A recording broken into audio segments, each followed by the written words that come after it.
Well, we are a couple days away from Thanksgiving. So the reason I'm sending this to you right now is just a chance for me as I've been hanging out with my daughter and grandson and my fiance. We've been up in the mountains in Mount Hood, Oregon.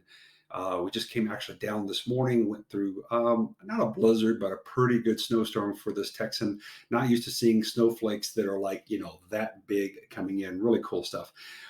The reason why I'm sending this right now is I want to update you because if you're getting this, that means you're a close friend of mine, you're a business associate, maybe you're part of my author family that I have loved and created, with Matt Morris here over the last couple of years. And so, in any of those environments, you may be one of my pathfinders that I've known for years and years going through the Rubicon system. I'm sending this to you because I think there are some continued ongoing stresses to the financial economy, and as I was doing first things first, when I get back here, is updating myself as I come back online. Been off for a couple days, haven't been following, intentionally go offline just so that I can focus on family and take a break. But there are some things that are happening right now, and they are equally as troubling as some of the indicators that were popping up in 2006 and 7 before the Great Recession of '08. But they are different. They're not the same. So anyone that's telling you to see the same thing, they're not really paying attention to what is happening and, of course, the COVID situation. So a couple things that I made a note of here is looking at what kind of brought us up to this. And if I'm looking at my notes, Q4 of 2019, we had a couple things. We had low inventory in housing, so we had more people looking for housing already at that time than there was housing actually sitting in the marketplace. So there was actually a growing boom. Interest rates were low. The problem and the big indicator here was derivatives. The derivatives, a derivative meaning an instrument that does not have value in itself, but derives its value from speculating on some underlying value or instrument. So a derivative would be like a futures or an option on an underlying stock. So derivatives, just like you might have watched, what was the great movie? um, that was written by Michael Lewis, The Big Short. Okay, if you haven't seen that movie, you got to watch it. It explains what happened and what derivatives are and how they are now, though, leveraged higher than they were in the 2006 and 7. So we got some crazy leverage going on here, which means that when you start over leveraging, not only are you creating a bubble, okay, but that is just the beginning. That's a simpleton concept that a bubble is being created. When you're using too much leverage and you're being allowed to use too much leverage, then it's like if you want to go into like crypto right now, you can go out there to a crypto environment and basically put a gambling bet on Bitcoin or Ethereum or whatever coin you think is great. And there are futures contracts that you can select out there that for a small amount of money, you cannot actually buy the coin itself, but you can buy a contract or a derivative on the value of the underlying coin. And you can do this with anything like a stock or a bond or anything. When you buy the forward, is a term for it, or a future, what you believe it's going to be worth in the future, you're taking the dice and tossing them out on the gambling table called a stock exchange or an investment exchange or a crypto platform. Okay, that's all those are, is a legalized form of gambling. And don't let anybody tell you anything different. Anybody that's on Wall Street that will be honest and authentic with you will tell you it's nothing but gambling. So if you decide to gamble and you want to do a futures contract instead of actually buying and holding the actual coin itself, or like buying gold, you can buy futures on where you think the gold might be up or down in the future. Okay, you can buy an option. Okay, you can buy a call thinking it's going to go higher, or a put saying it's going to go lower. And you put your gamble out there, called an investment, and then you see if you're right or wrong. And all the tea leaves and chicken bones and crystal balls and all that kind of stuff, none of them work. Okay, anybody that tells you that they have one is a liar. So when you put all those things together, what you come up with is people putting extreme amounts of leverage, and you can go out there and say, hey, I want a 2-to-1 bet. Okay. And I want a 4-to-1 bet. Hey, I want a 10-to-1 bet. And there are some exchanges, like for instance, in coins right now on these cryptos, you can get 100-to-1. Now, if you choose the right direction and you put a gamble out there and you have 100-to-1, what does that mean if you win? Yes, it means you win big. Okay. Just like any gamble. But here's the thing that most people don't understand until you've actually been in the marketplace, and that is when you have heavy leverage, when the market turns against you and goes the wrong direction of your gamble, it implodes or falls apart at the same rate that you win when you go up, it falls and implodes, or you lose value at the same drastic rate. That's why anybody doing something like that is just pure speculation, and it's insane. And for the few people that you hear that win, it's like going into any casino in Vegas. You hear the person that puts the dollar in and wins the $200 million, but they don't hear about the other 400 million people that walk by there and drop their buck in there to pay the $200 million to the one person that got stupid lucky. Okay, so what's happening right now with the marketplaces, when you hear that derivatives are going up and being leveraged at a level higher than the Great Recession that caused the Great Recession, it was the derivatives that created the marketplace in the 2008 Great Recession. And if they're at a higher leverage right now, that's a big sign. But this was done in 2018, 2019, before COVID hit. So yeah, I wanted to give that point, and then go on to what happened, of course, in Q2. COVID hit in 2020. We had individuals migrating away after quarantine out of big metropolis areas, so small little towns where people were now all of a sudden being able to work remote. The access to high-speed internet, fiber, things like that allow us to do remote positions. So we had this huge migration of people selling their homes, and what happened is they also had all this extra money coming in from stimulus. We also had rates lowered to, from the Fed all the way to zero. And that moved mortgage rates, which always work with the prime, it moved them down to the lowest that we've seen in decades. Now, what that did is that created a bidding frenzy. So when people were moving away from the areas that they no longer wanted to be, which is a big city, they wanted to move to smaller places or different places, and they were being allowed to work remote, where before they were tethered to a physical geographic location because they had to work in coming to an office. All of a sudden, all that's thrown out now.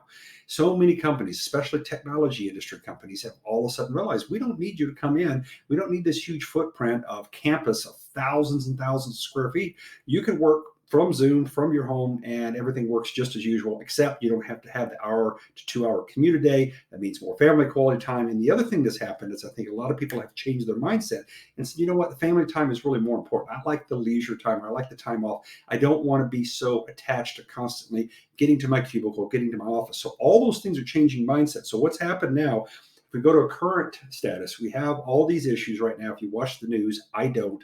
The news is sensationalized garbage. It comes from media companies. I'm an anti-news individual. I go into YouTube and take bite-sized pieces of information over time, or I go to quality news things and I bite only what I want. I don't sit there and listen to the sensationalized garbage, okay? Because I don't allow other people to control my mindset. But the vax issues with the mandates and stuff like that, that's going to become a bigger problem as we move forward. I don't know where that's going to go, but that what I'm talking about, that issue and the whole situation of the new variants, those are key factors that are in this unknown equation that's causing this uncertainty trend in the future.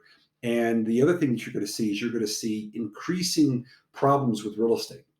We're already seeing the month over month inventory starting to reduce. Yes, they're trying to build right now, but as rates now have hit the all-time zero, and we have all the stimulus dumped into the economies, not just in the U.S. but elsewhere, but particularly the United States is where I'm talking about. What's happened is the volume of easy money, whether it's interest rate or just the excess stimulus that's been put in here, and everybody's been on a furlough. Okay, everybody's been hanging out, chilling out, doing whatever they do, watching more Netflix ever before in history, all those kind of things there have creating these trends, okay, the perfect storm, if you will.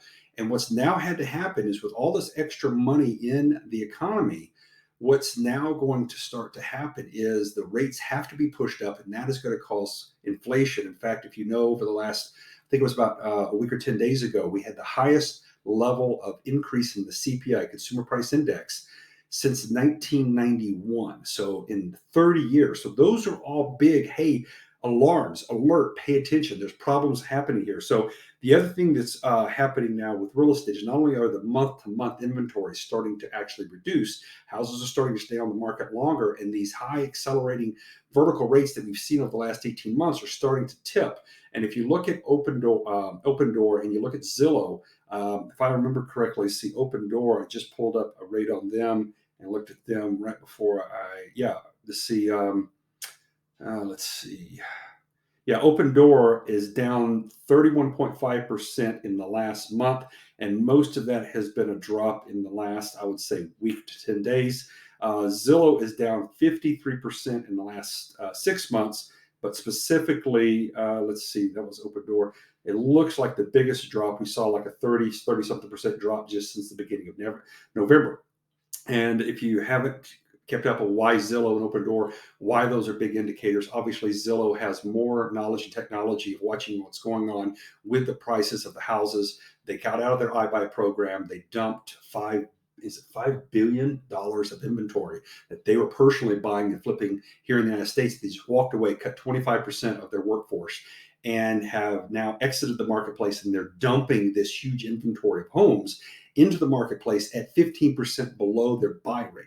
So their stock is down. Now we see Open Door following a similar trend. These are all indicators. And so what I'm trying to get to is the indicators that I'm paying attention to is that the mortgage rate sensitivity now is when you start seeing rates bump from 3 and headed toward 4, you are drastically going to see not only the price of houses drop, but you're going to see the number of individuals being able to qualify, because now what's first starting to happen that hasn't happened in the last 2 years is people are going through the bidding war frenzy. They're winning the higher rate by bidding it up. And then they're having an appraisal done, and appraisals now are no longer keeping pace with the increased bid up. So we're having problems with people when the house that was on the market for 300,000, let's say, they bid it up to 330, and now they come in with appraisal at 305. So now not only do you have to come up with a down payment, but you have to come up with the overage of that extra 25,000 over and above with the appraisal rate of 305. That, in addition to seeing rates start to bump up, you're going to start seeing this entire real estate industry that's been on fire for the last year to 18 months or more. You're going to see it potentially not implode. And that's not what any of the individuals that I follow are seeing. I'll put that link in here as well about what I see as a U.S. Market. I think we're going to see the peak of the marketplace, so the cap, and you're going to see it turn down. That doesn't mean there's a thing that George Soros always talked about called the long tail. So you don't necessarily see rates do perfect up and downs, okay, like a reverse V's or a W or something like that. Those are formation concepts. This is going to be something that you see peaking, and you're going to see it move down, and the long tail could be any kind of a squiggly long move to a more normalization. So where I'm going with this is if you have problems with that, and we haven't even talked about the supply chain issues, what happened with the port up there at Vancouver, British Columbia, with I think a 500-year storm that come in there and took out the trains, tracks, the railways that move everything not only into Canada but into the U.S. as well. Huge shipping port here for North America. And not only are the ships backed up, but now because of the storm, they can't offload and move them anywhere, and inventory coming back. There's all kinds of supply chain issues. If you haven't been looking at that, Google supply chain problems, and you're going to see things not only moving in different places from, for instance, China to the United States, but also the ships, the container ships sitting in ports, both off the East and West Coast, and not being able to offload. Then other problems when they do offload, but now we have a problem with individuals that actually, 18-wheelers, for instance, they have all these containers that need to move to distribution channels throughout the United States, and there's no one to drive the trucks to move the containers to get there. So there's all these ripple effects, and I'm only giving you a tip of the iceberg here. So I'm not a doom and gloom guy. I'm not a Nouriel Roubini, which is the head of macroeconomics at NYU. He's called Dr. Doom. That's not who I am. But I do listen to those individuals, and I listen to other individuals. On my YouTube channel, I'm constantly tracking those individuals that are smartest and brightest, that understand economics at a level way beyond what we do. And when they look at this, none of them right now are trying to make perfect predictions, because that's anybody that makes predictions is usually an amateur. And there's a lot of research that's been shown that the individuals that more predictions they make and the higher reputation of the institution they're from, that they actually, their quality, their grade of their predictions are worse. So anybody that's constantly on CNBC, like Kramer, that's running his mouth making predictions, that's the last person I would listen to. When you listen to Mohammed El-Erian, Ray Dalio, Nassim Taleb, already mentioned, let's see, the other guy that I'm blanking on right now, but he's a hugely crypto expert, and not just the guy at Microsoft, Microsystems, excuse me, Michael Sayer. I'm sorry, just names blanking on me right now. I got a lot of stuff on my mind. So Raul Paul, okay, he's the best guy that I like right now on macro perspective from a crypto standpoint. Where should you have your money? Should you have it in Bitcoin or in Ethereum or any of these other coins out there that there are 6,000 versions of? And the answer is Bitcoin and Ethereum only. The rest of them garbage. Do not touch anything that's outside of the top 10. That's all I can give you in crypto advice. But that environment is super volatile as well. I myself have lost close to $80,000 in working in the crypto environment just in 2021. So that's not something that I'm trying to be a promoter of to go into. What I am trying to give you right now is a solution of what should you do if you have a second home, if you have a vacation home, and you have an opportunity to sell that at the peak of the marketplace. Then my recommendation is to take it and run. Why? Because the marketplaces have to adjust. Are we talking about a Great Recession? Are we talking about a 1929 level 1930s depression? I don't know. A lot of people, want to say that that's going to happen. I don't know if that's going to happen because there's a lot of people out there that can monkey with our finances to rig the system. So we're going to see the same kind of implosion. What I don't know, what I would say is if you have the ability to lighten the debt load, then I would take the peak at what you have, whether if you had a stock and you bought it at 10 and it's now at 20, then sell it at 20 before it starts dropping back to 19 or 18.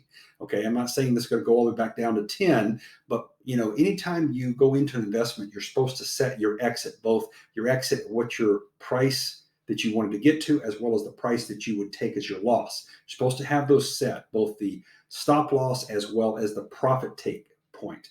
So if you will set those in let's say if you bought a home or you bought a vacation condo or whatever, second rental property, and now the markets are at their peak and they're still where this frenzied, frothy buying section is here, sell it, get rid of it, take the gain and lighten your debt load, okay? And if you want me to help you as a financial code to help you with what to do and how to do it and how to navigate this, then you can do that as well. You can connect with me, set up a 15-minute time. We will get together, talk about what your ideas are, what your fears are, what scenario you're in, and I'll see if I can help bring all my years of 30 plus years in the financial service industry to help you out. What I wanted to do right now, whether we work together or not, is to basically press the alarm button, to bang the bell. This is way overdue for correction in the marketplace. If you have the ability to exit and get out of your real estate right now, take your profit and say thank you. That's what you need to do, and use that equity to pay off other debt. If you want me to show you how to take that equity or how to take your existing mortgage and pay it off 3 times as fast, then we have a remarkable system that's called Mortgage Paid in Full. I wrote a book about it. You can access that as well. It goes over all the details of all my experience about finding this breakthrough mathematical technology, and I actually built out an actual software program that actually shows you how it works. And yes, it has the ability to save the average person about $133,000 in mortgage interest, but that's a separate issue. I'd love to work with you on that. What I'm trying to say right now is if you have real estate, dump it, sell it, call your realtor, say, hey, how fast can I get rid of this? And take the offer and get to closing, because when the markets move and how you see interest rates now starting to get crazy, when those interest rates bump up, what that's going to do is it's going to take the individuals whose incomes are not keeping track, they're not on parallel pace with the increase in real estate. So what's happening is real estate prices have been growing faster than the increase in wages. And what's going to happen is eventually you're going to hit a bingo point where the wages aren't going to qualify for the price of the housing that's still going up too fast. And so what that's going to do is just going to remove buyers out of the marketplace, and it's going to force the price to come down because the interest rates have to go back up. That's the only direction they got to go. They are going to go up, okay? And this is all the kinds of hyperinflation that you're going to see, that not only supply chain problems we mentioned earlier are going to increase, but you're going to see some crazy stuff like the price of used cars going up by 26% over the last quarter, 26% increase. You can sell a car that is used for more than you can buy, for more than you bought it for. That's insane. You're going to start seeing some insanity, and that's what happens if you go back and look at prior economies. I did some research on this. Back in 2010, there was a great guy. He was at Oxford. He was trained at Oxford. I think he's a Scotsman. I'm trying to remember his name right now. I'm blanking. But he basically wrote a book called The Ascent of Money and talked about what happens with you when you increase too much money, you put too much money in the marketplace, then the value of the money decreases. It's simple math again. But what happens is people that don't understand, they don't have an education in economics and money and banking, and they are screaming about, hey, we want more money. So the government's like, okay, here, we'll print some more. And what they don't understand is when you print more, that makes the value of the money you did have worth less. Not worthless, totally worthless, but worth less, because you're basically adding more share values into the economy. So the economy has a certain value that it produces of income and expenses, like a corporation or business or personal family's budget. That's the same thing on a global scale, on a company or a country scale. And what happens is when they add more extra money into it, then that makes the cost of goods and services go up with the extra supply of currency. And so that is the definition of inflation. What's going to happen is you're going to see inflation of goods and services that you were used to buying 2 years ago. You're going to see those numbers start getting crazy stupid right now. And real estate is one of those ones that I think is going to take a huge hit. So again, my final recommendation, if you have a second property or condo or whatever, sell it, get out. Now, if you want to come back into it later, fine. Let the market go to the peak. Sell now and hold your cash. You have 18 months. If you want to just hold it, you can go back into a like-kind property, and you don't have to worry about having to pay capital gains. So you can let the market readjust, which I think you're going to see it happen over the next 12 months. And then you can go back in and go bargain shopping and go with cash and credit, go back in there and buy a better property or at a lower rate, and then see that on a more normalized basis. And you won't have to be at risk right now for seeing the property value you have right now just imploding. Okay, that's it. Look forward to talking to you. Thanks for listening, and I love to hear your comments and feedback. Talk to you soon.